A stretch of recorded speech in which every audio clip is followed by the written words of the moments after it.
Nakalaya kaagad matapos makapagpiyansa si Davidson Bangayan matapos itong ipaaresto ng Department of Justice.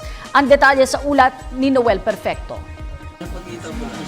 Matapos na dalhin sa NBI-NCR headquarters para makunan ng mugshots, fingerprints, blood pressure at legal assistance mula sa kanyang mga tagapagtanggol, agad na dinala si Davidson Bangayan, aka David Tan, ang umano'y numero 1 financier at rice smuggler sa bansa sa Manila RTC para makakuha ng bail na kinakailangan sa warrant of arrest para sa kasong electrical pilferage na isinampa laban sa kanya ng lungsod ng Caloocan ilang taon na nakalilipas.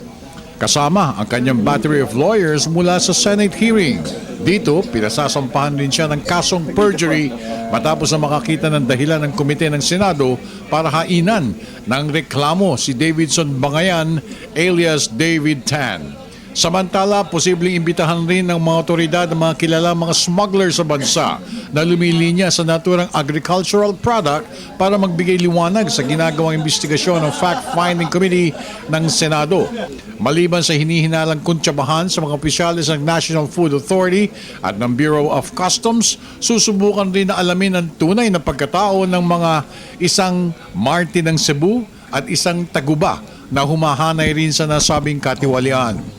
Sisimulan na rin ng Commission on Audit ang isang fraud audit sa NFA kaugnay ng mga transaksyones mula sa nakaraang 5. Ang fraud audit ay isang special audit na ginagawa ng COA kapag nakakita ito ng katiwalian na umiiral. Para sa Telebisyon ng Bayan, ako naman si Noel Perfecto.